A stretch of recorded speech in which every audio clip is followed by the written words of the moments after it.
Hi, did you miss me? I couldn't get on. I no matter what I did on my computer, I couldn't get on.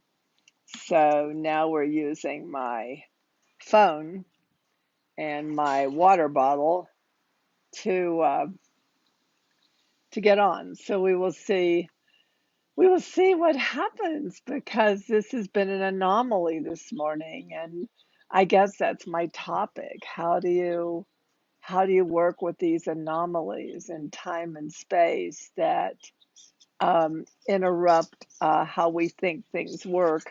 And it turns out they work an entirely different way than they did yesterday. So, whatever happened to my computer, it never went to Facebook Live, and I don't know why.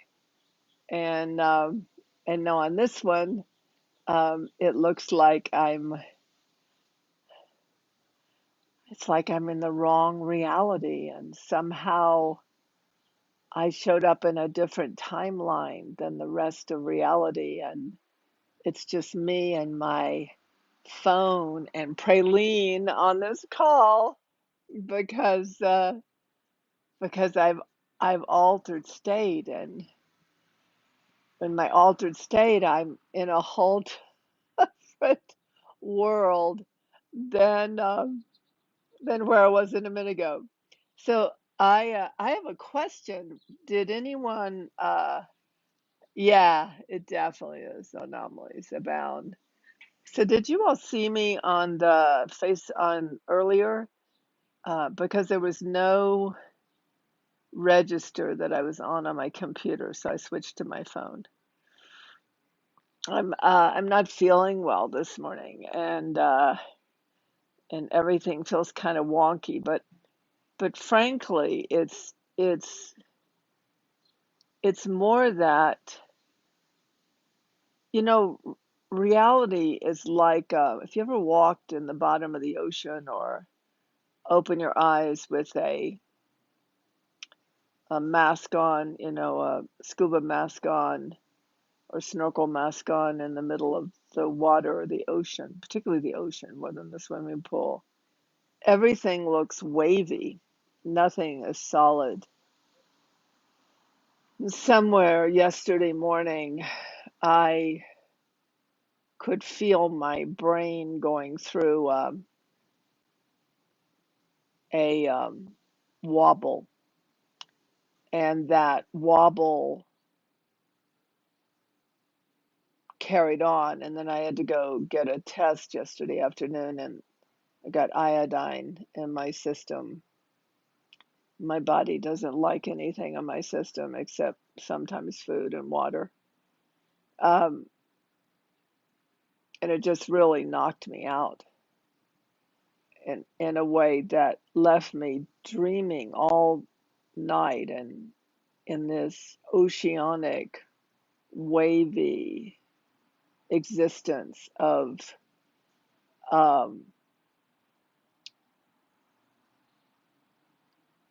yeah, this oceanic, wavy existence. The other thing I need to let you know that if Home Depot's on time, they're going to walk back here, and I have to show them where to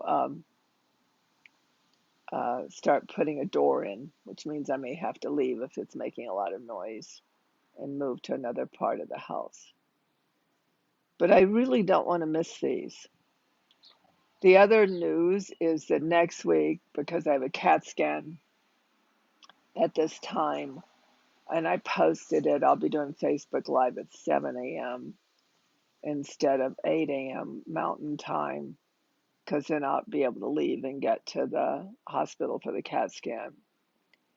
And I'll also have my friend Gary. He'll be calling in from where he's been in prison for 40 years for a PTSD moment. And so he'll be on speakerphone so he can listen to Facebook Live. So I can be in a phone call with him, and I can be on Facebook Live at the same time. And I told him he could uh, say something if he wanted to, because he has to be on speaker to be able to hear hear the computer. So hopefully I can figure out what happened with the computer and make sure I have both going next time. So I want to thank you all for the time I've had with you. You know, I've been having this mantra: money's going to have to take care of itself because I'm busy, and I'm not busy by filling up my calendar. I'm busy because there's just a lot of coherence, cohesion, and congruence happening. It's so amazing to me to have seen this psychically, probably 40 plus years ago, somewhere between 35 and 45 years ago. And but I didn't have the living experience of it. I wasn't living it. I just was aware of it. But living it is a remarkable thing. And and the fact it's happening in one more than one associative place. In other words, other places I have an association with. Hi, Celine. Is quite remarkable for me. So, for those of you who've been here the last two times, today's a continuance of that, unless we get interrupted by the people putting my new sliding door in. Um, and also, if they call on the phone, I'm going to have to answer it, which means I'll go off Facebook Live for a minute and then come back on. So, just to warn everybody about the anomalies and chaos of the day.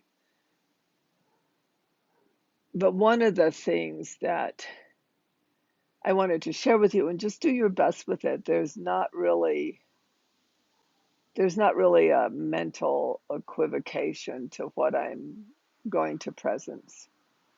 And yet the importance of presencing it is everything.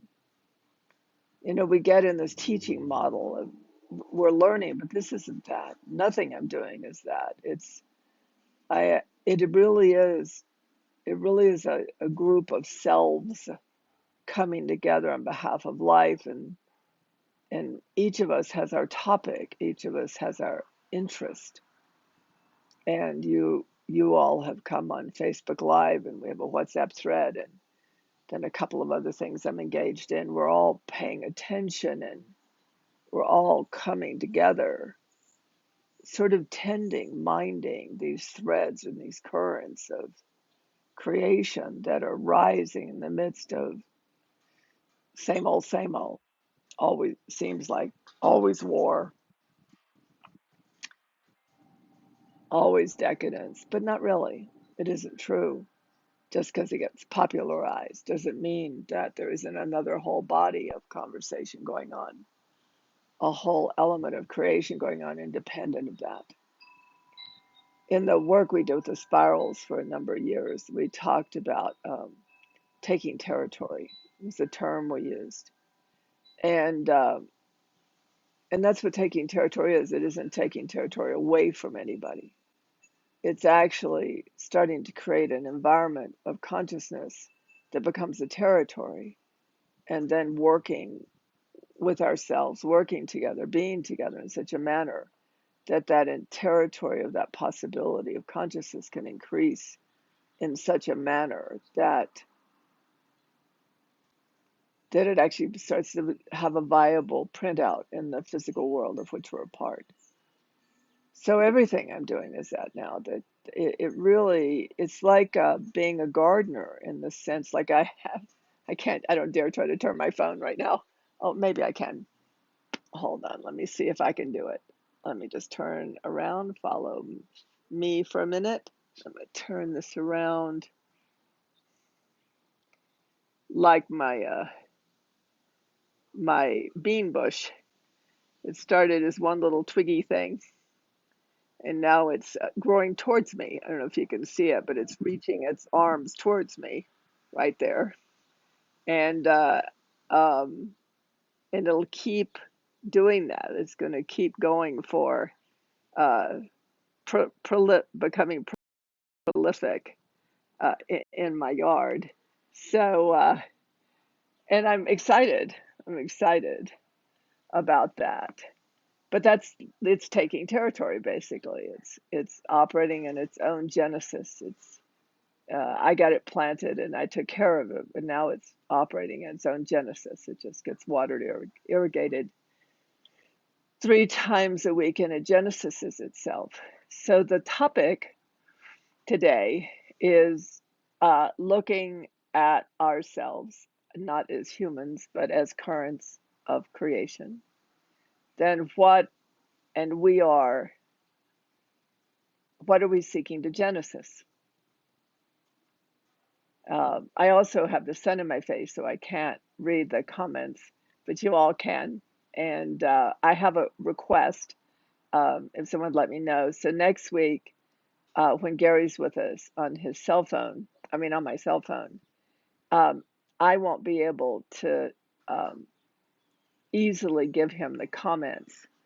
So I would love somebody to write down the comments so then I can email them to him. Hold on, I'm listening for someone came through the gate. Don't think so. It's very active all of a sudden here. Lots of sounds. I don't mean sounds that are normal. I mean there's sounds everywhere. Interesting sounds, like the house is coming alive and the ground is coming alive and everything in the air is coming alive. Very curious. Very curious. So that's really the last two. I think two. Somebody is pretty soon going to have to tell me, because I feel very strong that now what we've created here and what we're part of here, that we're coming together to Genesis, uh, both individually and collectively, these streams of consciousness that are more coming from a different kind of intelligence. It's not mental, it's not emotional, it's not physical, it's out here somewhere. And I think we're becoming more part of it than what we call this I that we talk about has a location and a circumstance and a definition. I don't know. I remember a couple of weeks ago, or maybe three. I wish I had time so I could be more accurate, but not that it matters. But I was talking about how there's a state of being where we look through these eyes, whatever you are. Hi, Tony. Wow, I think I'm in love again. I mean, that's a general expansion of territory comment, in a good way. The territory just expanded, is what I'm trying to say. Wow, people from my past. It's like we know, it's like we know. I don't know. So remember a few weeks ago, whatever date that was, it's in my YouTube link. I think it was at the beginning of August, the first one in August. We talked about what looks through our eyes.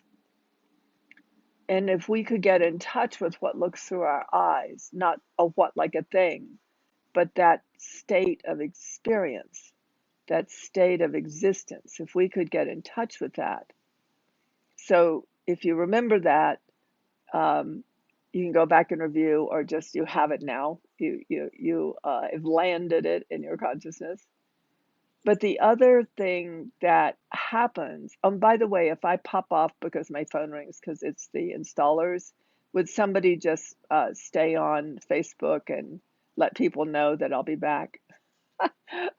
I'm hoping they don't call. I'm hoping they just come. So, so what if something's happening? What if we're out here now? What if we're no longer in here? What if we're not locating ourselves all the time in between our ears inside this thing? What if we're out here in, let's say, a realm or a territory that we find ourselves in? So we find ourselves in and as,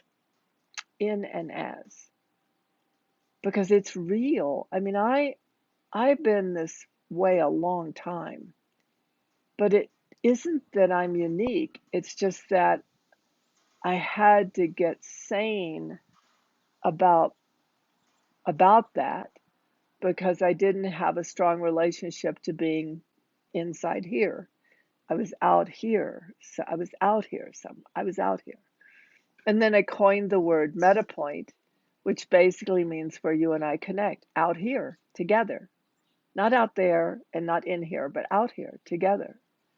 And there's no sense of I there. There's a sense of we're out here, but the out here seems to have more potency than the I tracking itself in its everyday life. That's, and yes, and I do think that is a harmonic mind. Because the harmonic mind is a shared field of consciousness with different rivers and eddies of existence that operate on behalf of existing here. It's way past trauma. It's way past decision making. It's way past purpose. It's being here, out here. Can you feel it? I can see now the sun's out of my face. Can you feel it? Can any of you feel what I'm saying? It's really, it's really amazing to me. Thank you, Linda. It's so amazing to me because we're registering this out here together. Not together because there's no together, but there is an out here that we all find ourselves in. And it seems to be, since we're on Facebook Live together, we could say that we're together. But there's not a we together. There's an out here, and we all seem to be out here in something called together. Yes, it's as close as I can get. But I'm really excited because it's we just don't have the same mind there, in that out here. I'm going to go back to whenever I had that first Facebook Live, when this phenomenon started in this collective region of time, Fridays. This sort of collective region of time, something started. And I noticed it because I have this way where I have a physiological experience of being in my brain, or this loca of brain in my brain that seems to be located somewhere different than what I see around me. And over the years, 45 about to 50 years, I have begun to be able to shift to that loca, because the interesting thing about that loca, that sense of looking looking through the eyes of this body, not a thing looking through, but a looking through the eyes of this body, that has this experience of out here, like it is now out here. That brain phenomenon of looking through the eyes of this body is now out here. That the fact it showed up on a Facebook Live was because, or my sense is, because there was something happening in the field of this temporality. In other words, we have a date with time at 8 a.m. Mountain Time for about an hour every Friday, and it had begun to congeal. What we call it, began to generate a coherent field. It had begun to become real, and we had a sense of it there. So then I said, let's go for this. Let's make every Friday, not that we can't do it other times too, but because it became present in this temporality, this territory of time, let's make these Fridays dedicated to maturing a consciousness that we are, that can be out here. Not I out here, but it out here, where there's no need for I. And yet I can report on it and I can share about it, but I can tell it's independent of I. And yet I'm out here. And yet I'm not I am not relevant. It's the out here that's relevant. Anybody want to try for that? Anybody on the thread? I can see now. I don't have the sun in my face. There's this out here that frees us from I, and yet it's the I that reports the experience. Pretty cool. And the freedom from I to be out here with creation, operating on behalf of, operating in sync with creation, is a marker. It's evidence of something occurring that I've been building, I and others, many of you on this call, have been building on behalf of for half a century. Pretty remarkable, really. So that means the neuroplasticity. I like that. We're out here with something called together, out here swinging it together, freeze. Excellent. It is like that. It's experientially real. I don't dare touch my screen. I might pop myself off. But it says see more afterwards, and I can't do anything about this.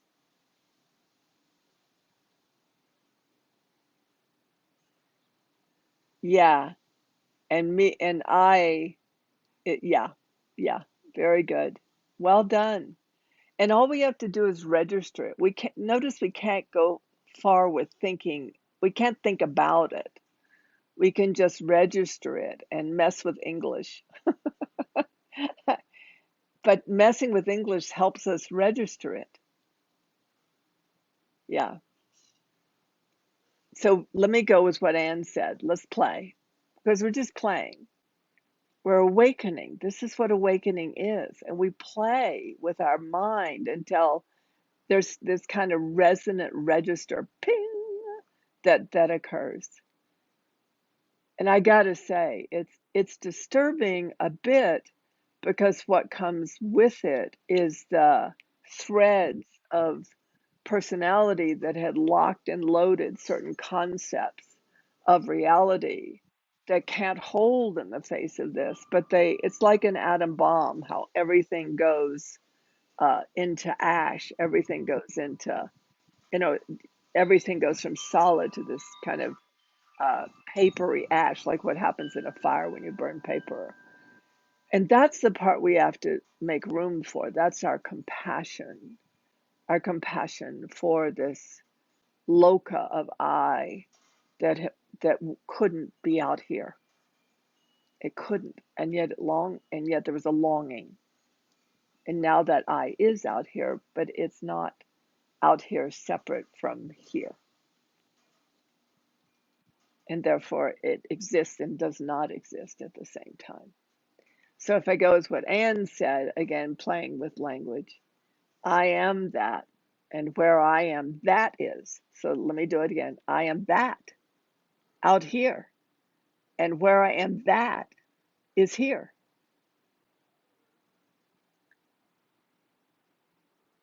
Want to try it? So there's a famous phrase, I am that. It's actually, I be that, and where I am, that be. So let's go. I am that, and where that is, I be. I don't do, I don't have, I don't think, I be. And that's the phrase, finding myself in action. And I gotta say, that's been something since January, February. It's been so significant for me. I was sharing on this course I'm doing with a man named Warner. I was sharing with him that when I was so ill and also in the loss of my dog, I had no sense of being in here. I had no sense of being here at all. I was just in shock. But I began to notice, I particularly remember one time I was standing at the door and I was looking out in the part of my yard that you can't see down that way. And I had this sense of this real experience that I couldn't find me where I was standing. I seemed to be out here, or in the experience, I was out in the yard, but out in the yard was so kind, was so loving, it was so touching me and caring for me and adoring me. And it felt really strange. It felt strange, not strange like right or wrong, strange like I had never, like something was no longer in the way of my experiencing that, and it had always been there. But with me not being where I was, had already always located myself in my thoughts and in my feelings and in my body and in my point of view, I I seem to be able for this realm of existence that had always been here. Only now I was out here as part of it. But I didn't know myself that way at that time. I didn't know myself that way. I still don't know myself that way, except for the fact I noticed afterwards that I nothing was stopping me, um, not my illness, not my, because there's a depression post COVID, not my physical depletion. That there seemed to be another out here I was in, that I, like being carried by the ocean or being carried by the current or being carried by the living waters of life. And it really was a struggle. And that wasn't a struggle every day. Like today, that current and that strength of movement is undeniable. But my internal feeling and perception hadn't changed much. I still felt the loss of my dog, of Lily. I still was physically depleted. I still had depression. The I did. But yet somehow the current that I was part of and was moving with didn't have any of that. Hi. And so it's a very amazing moment in time and space. That something is becoming consciously conscious in our registers of being that literally weren't viable before. It isn't this I that couldn't get it. It's that something wasn't viable here, had not had a chance to be here before now. And all we're doing is giving it a place, giving it yes, we're just giving it a place. The wind is getting stronger and stronger and stronger. And luckily, I'm right around the corner. Otherwise, if I am where I usually sit, we would not be able to hear me at all. We would be a roaring wind.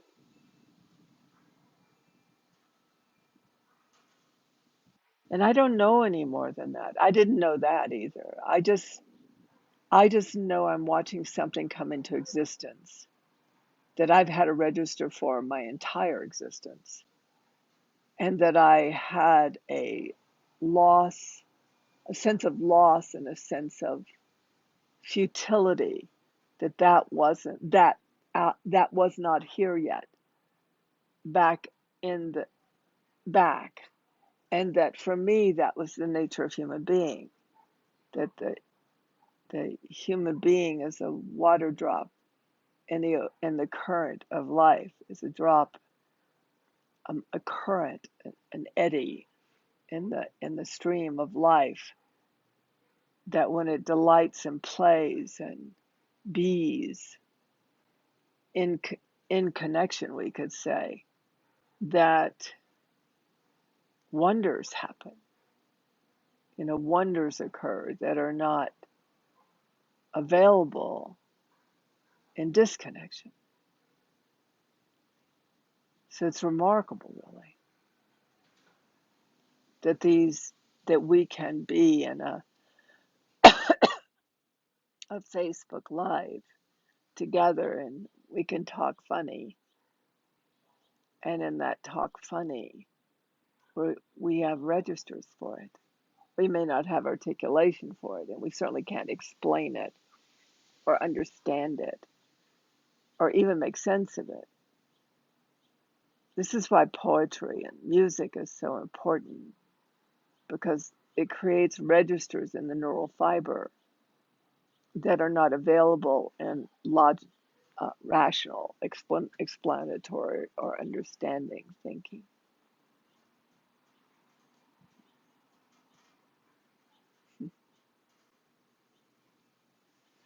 I want to share one more thing. And I keep saying we're going to go on Zoom. I haven't done that yet, mostly because I'm still getting my new admin used to how the business works. And I need to have less on my plate than more on my plate right now. So I'm just free to play in a constructive, life enhancing, life generating way. But I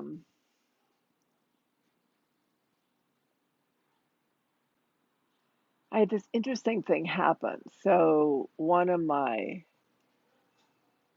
man that I hired many, many years ago to give me a brand, Awaken Your Being is my brand. He's made a statement to the group of people supporting me. And he basically said, here's our MO. Now the interesting thing is he had been fundamentally in getting Coca-Cola bypassing Pepsi and Nike on the world stage as the top tennis shoe, which, well, we won't have an opinion, either or. But out of that time, the thing he said was that the way she works best is she's like the lady of the lake that rises out of the water with her sword, and everything needs to be prepared for her. I know that sounds a little arrogant. I don't mean it arrogantly, but I always took it like a support system, or you know, like I wanted a sanctuary in California, and it never happened. But it was so strange this morning. I woke up. I had a really hard time with the iodine in my body, and really felt biologically seriously funky. Um, and the strange thing was that as I woke up, there was an email from him. I had sent him a vision, a psychic vision I'd had about a young man that um, I'd done a reading with, and I wanted to see if he could place him in Nike, and he had. But he wrote me this letter about his appreciation of me and of my visions and of the fact that I tell people, and my my listening is internal listening is often nobody hears me and nobody really takes advantage of what I say because things would go better in existence. I'm not saying often in the circumstances of human life, but truthfully, the more smooth and at play and the ability to be joy filled by being in lives that we're designed for, where we are them and they are us, is actually part of what psychic ability is all about.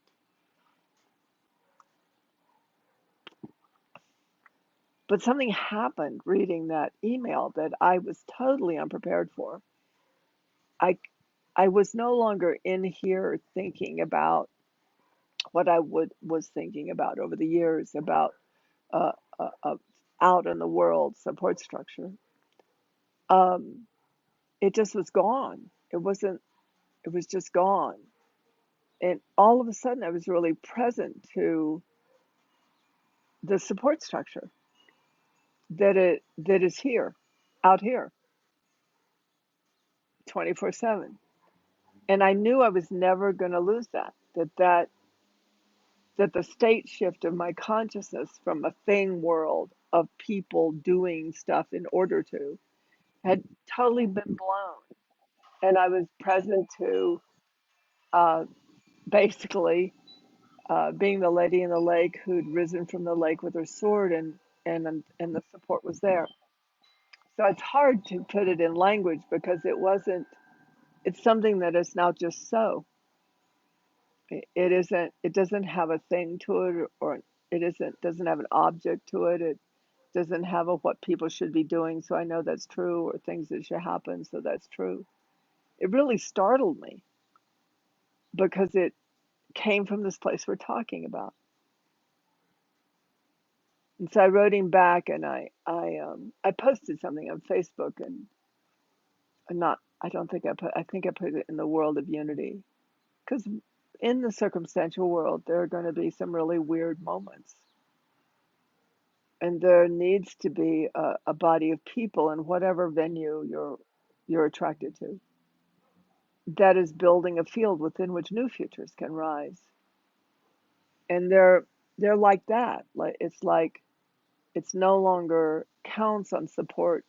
It's not against, but it's no longer counting on the support of people or counting on the support of circumstances or counting on doing things being done in order to have things happen.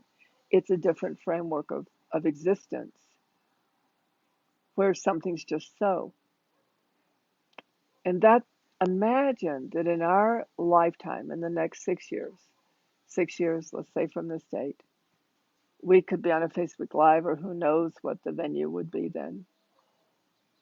And it's common, this kind of experience of so-ness is common. And that, haven't you noticed that certain ways people are interacting with life are seem archaic? No offense to them at all. It's starting to feel strange. And yeah, I know a lot of people are making them wrong. There's always got to be an enemy, and that the system of reality that a lot of people are swimming in. But but what if it's just the observation of a maturing process that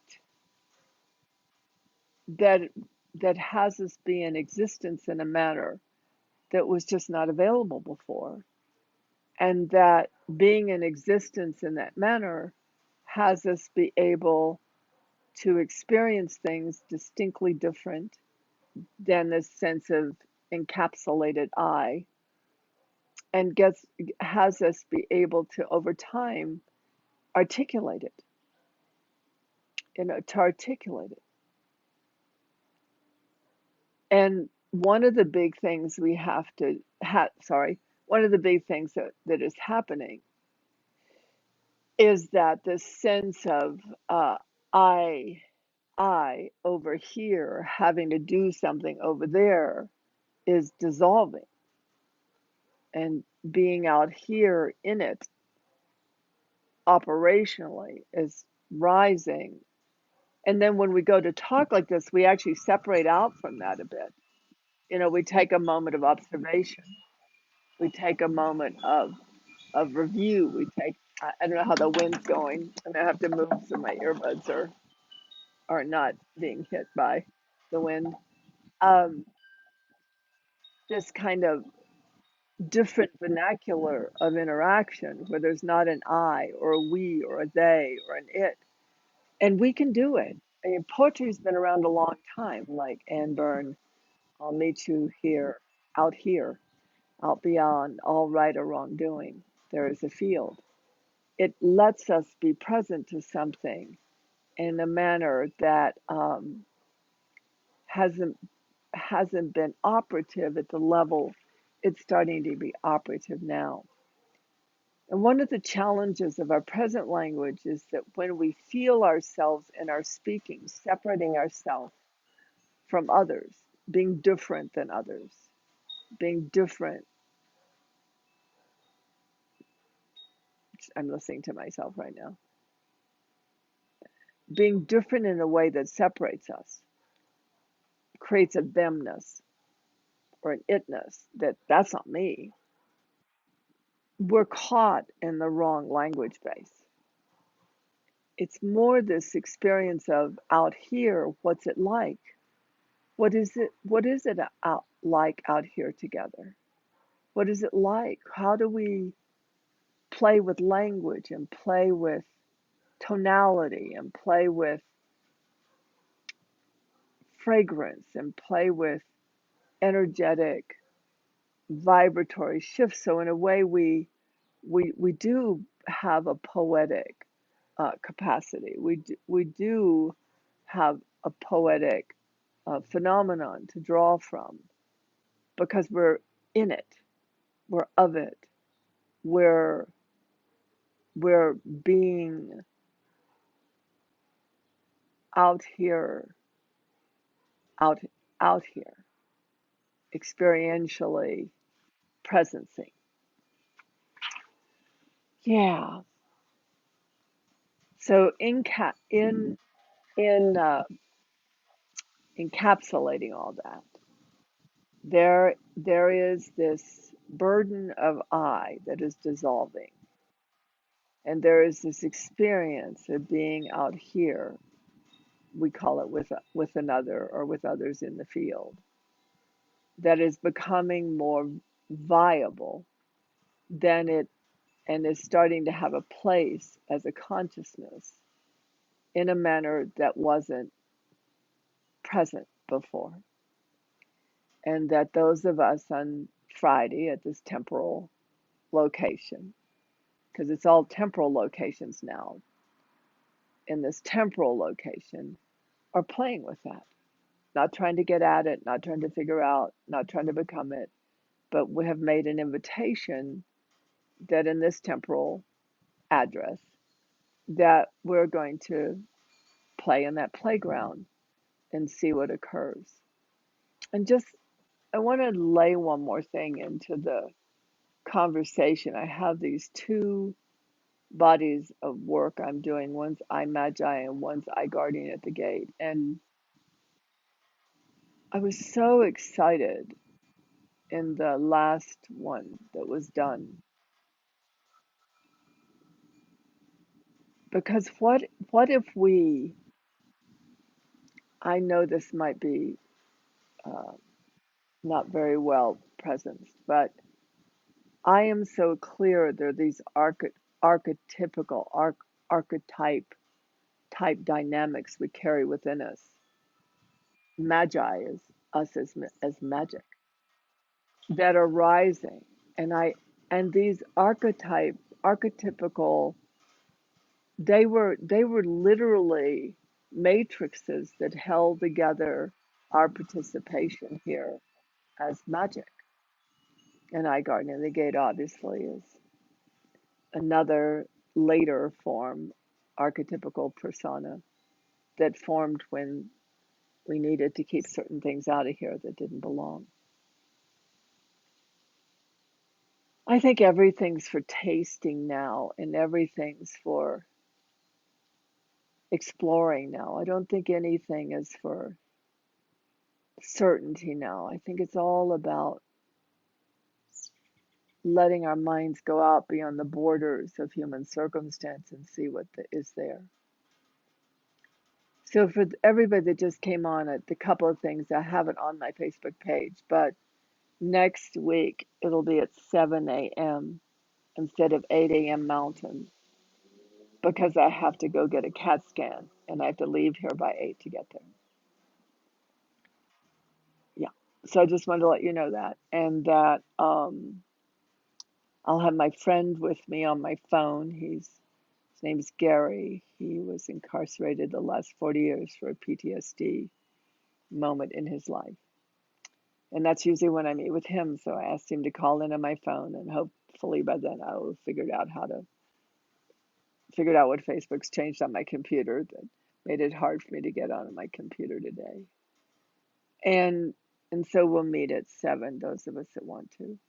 And we'll just be present and see what rises and enjoy ourselves and try not to think too much and try to have a little room for that which we don't yet know and to be cautious of opinionating because everything in our neural fibers from the past, it registers what it was like from the past.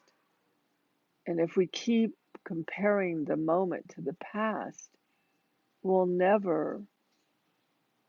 we might not have the opportunity to make up neural fiber room for new futures rising in consciousness, our consciousness, out here together.